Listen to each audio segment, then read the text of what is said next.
Welcome to our PNW Custom Microcast, where we dive into the world of micro reef keeping and the adventures that follow.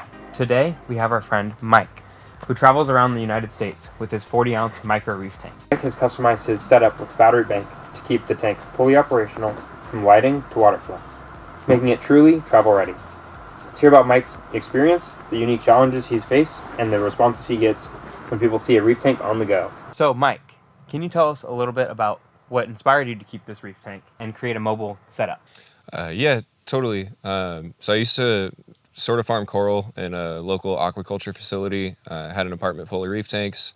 Was, well into the hobby. Now I travel for work full time, so don't really have the ability to have big tanks anymore. Yep. And I gave all of my stuff to a friend that I couldn't sell to get him stoked on the hobby, and took him to Reef Stock in Denver, which is where I met you originally. And when he saw your little tanks, he basically looked at me and knew I had some electrical skill, and he said, bet you could take that thing on the road with you. So here we are now, this far into it later, and it works great. And the thing's awesome. That's awesome. Yeah, so that was Reef Stock 2023. I met him there, and yeah, he purchased this tank from us and kind of kitted it out so that he could travel with it. So with that, we're going to hear a little bit about the setup that he's done to create this and what special modifications or additions have you made to ensure that the tank stays stable and healthy on the road. It's really pretty straightforward. The biggest challenge was maintaining battery life throughout the day. So I picked up a couple of basically LED dimmers from Amazon for real cheap. They're pulse width modulators, so they let me actually turn down the pump so that instead of constantly feeding it power, it's feeding it power in bursts, but just enough energy to keep the pump spinning. And then you've got the dimmer control for the refugium lights as well. So when I go on the road, I turn the pump down just to its minimum speed, kill the refugium light. Nice. I'll get about 14 to 16 hours out of the tank when it's on that kind of setup. Wow, that's surprising. So, flight delays aren't an issue. Long travel days aren't an issue. And even when I get into town, if I want to stop for a bite on the way home, there's really no sweat. The only other issue that I really had was obviously leakage. The tank, it's a fish tank and it fills right up to the brim. So I got some automotive weather stripping, cut it to fit around the edge, and then some oversized rubber bands, courtesy of Mr. Bezos. Yeah, that makes sense. As you're traveling while you're flying, you don't want that spilling out, as you're taking off, landing. That makes total sense. That's Totally. a really unique way to keep everything tight and in there. Does it create a seal on the top?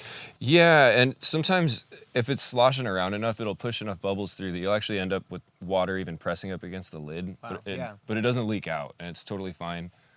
It oxygenates through the sump, so I drain the sump water level down kind of like it is now, just right at the return pump when I go to travel. And then I've got yonder tote bag with a plastic stand in the bottom that fits over my suitcase handle, so I can set it on top of the suitcase and just roll it by the suitcase handle. It's not going to tip over or slide off or anything. This is a huge addition to make my life easier. I did not have that the whole time. Other than that, it's really pretty much just a PNW tank. I did take the Rockscape and hold it to a belt sander and flatten the whole bottom of the thing. I took all the sand out and just super glued the crap out of the Rockscape, so it's just pressed up against the bottom and won't move. That makes sense. Actually, that's a good way to ensure you don't get any scratches on the display as well. Totally. I didn't want to scratch the acrylic. Yeah. I didn't want to smash corals. I didn't want to crush a fish. So I just married the two together. They are like that permanently. Yeah. So tell me a little bit about how you have the pump setup on this. So it's still USB powered. You can still plug it in and charge it. It's still really relatively easy to get started. Yeah, no, it's not bad at all. I've got a little tiny enclosure that I 3D printed to house all the electronics. So everything lives in here. I cut all the power wires short because the pulse width modulators just accept raw wire. So I stripped the USB back to feed it, and then the output to the pump is, it's got just enough slack that I can take the pump out about this far to clean it. Yep. Otherwise, it's pretty well adhered together. I did get a thicker walled return pump hose. I had an event on I-70 in Colorado where some potholes managed to dislodge it after a while, and I got a center console full of saltwater per view. Okay. So I, found something that I can just barely get on there. It's pretty difficult, but once it's on pretty permanently. That's awesome. And yeah, I mean, it's really pretty straightforward. I unplug these. I've got an extension harness. It plugs into a wall, and it's got 3 USB ports, so I can charge the battery bank and then run the pump and the lighting.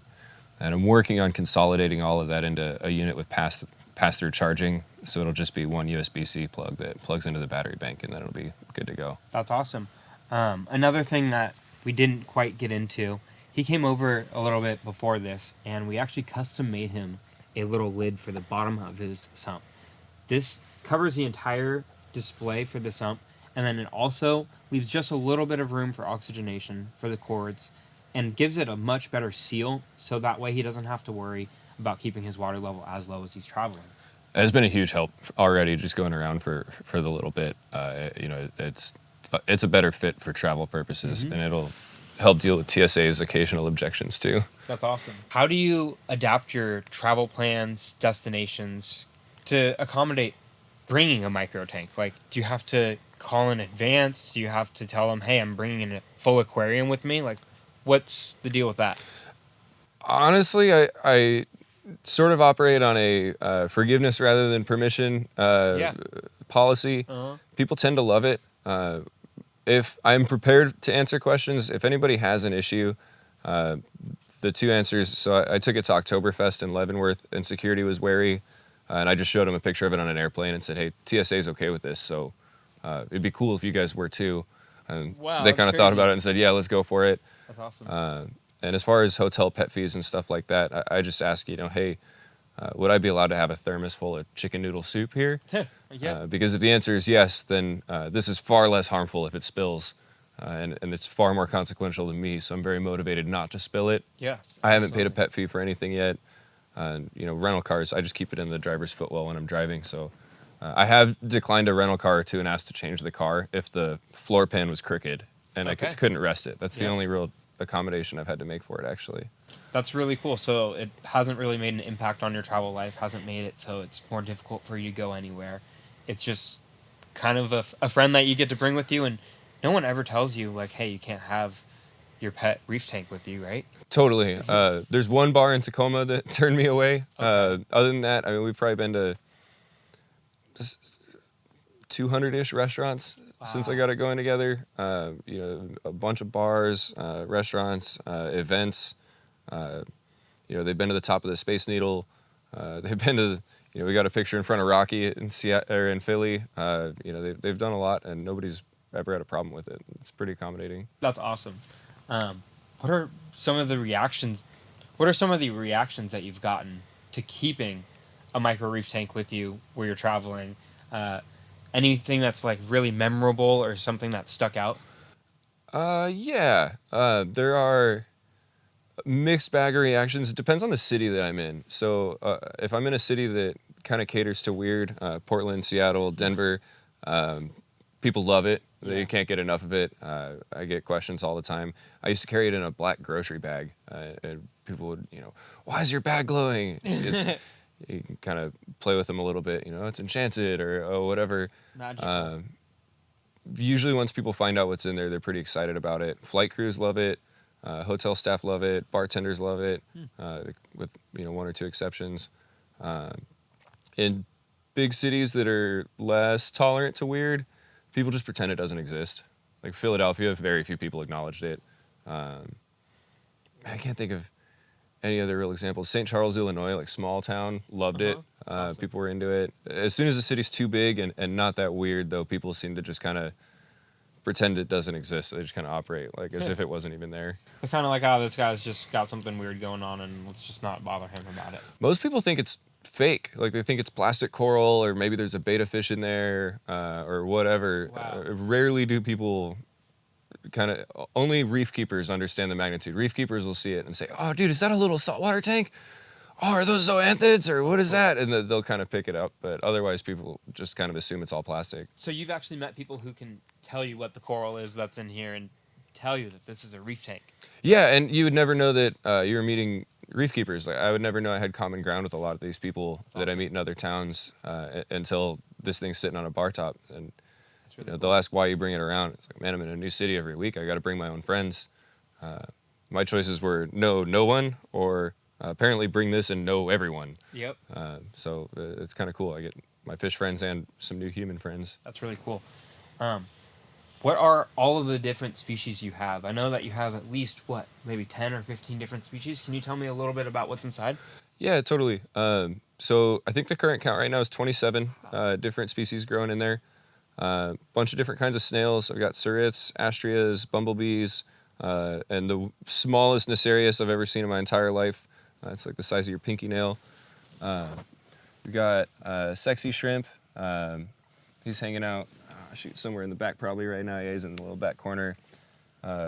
Blue neon cleaner goby. Yeah. There's a flaming prawn goby, or Gressingeri goby. He's almost always hiding under the rocks. Those are really cool if you haven't ever seen them. They're these really tiny gobies that only get to about an inch big, and they're actually one of the most beautiful fish for a saltwater aquarium you can ever keep.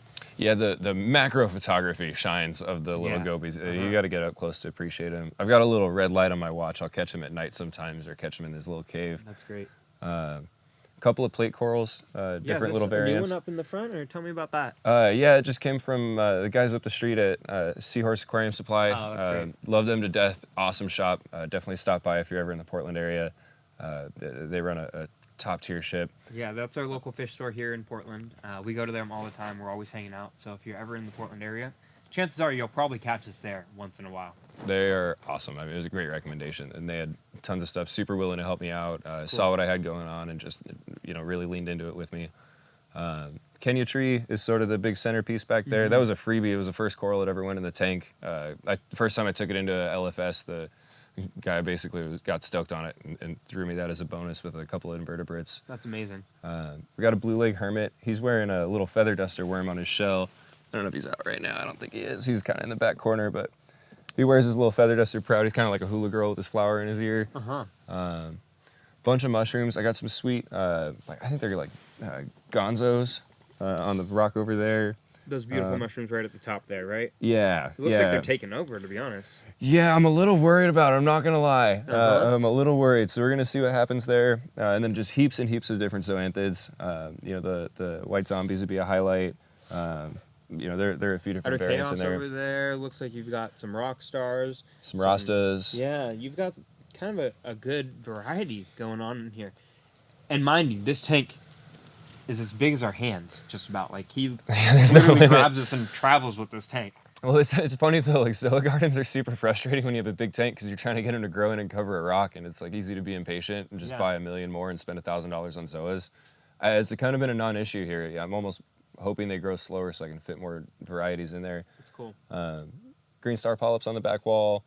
3 different species of star. So we've got micro brittles, the medium-sized brittles, which were a gift from Seahorse. They're super cool. They're awesome.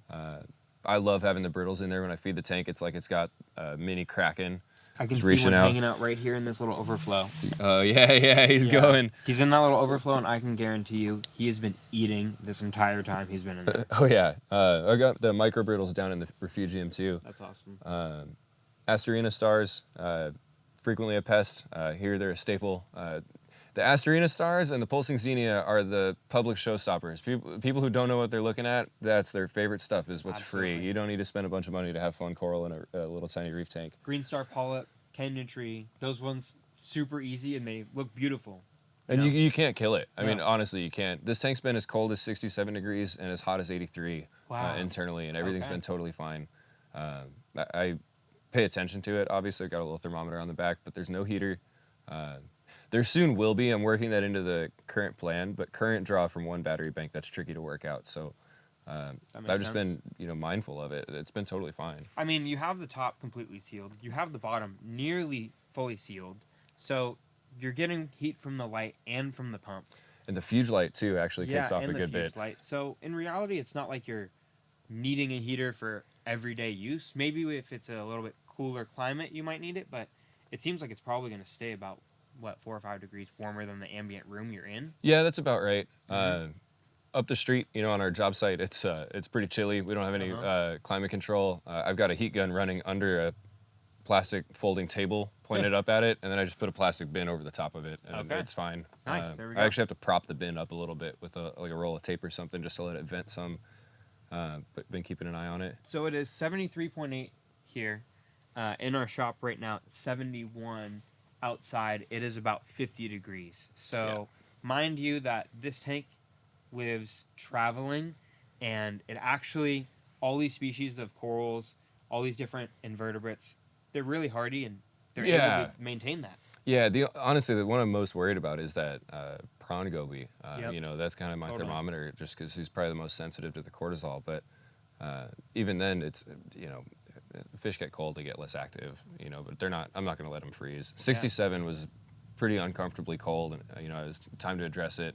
Same with 83 for the heat. I was walking back to my hotel in Philadelphia when it was all hot, and I just kept going from coffee shop to coffee shop, and I'd sit in the AC until the temp came down.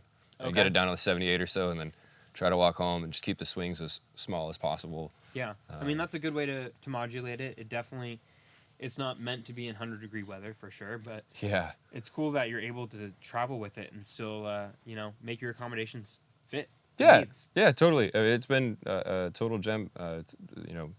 It's a little city in a box, party in a box, my mental health in a box. Yeah, totally. It's sort of all of the above. Yeah, most definitely. And then the only other species I think I mentioned is the Cato down in the Sump, but it's Cato, brittle stars, and then a Astrea snail in the Sump. Awesome. So. Well, thank you, Mike, so much for joining us today. Yeah, dude, for sure. If you guys have any other really unique stories, ways that you want to experience the PNW micro reef, or ways that you've kind of thought about keeping a micro tank, you can check out our website, message us, and we'd love to hear about the ways that you've modified your life to keep one of these little tanks. They're a really fun way to enjoy the saltwater aquarium reef keeping hobby, and really a way to enhance your everyday to-day life. Thank you again, Mike, and we're really excited to keep growing with you. Yeah, thanks for having me, dude. It's been awesome. Yeah.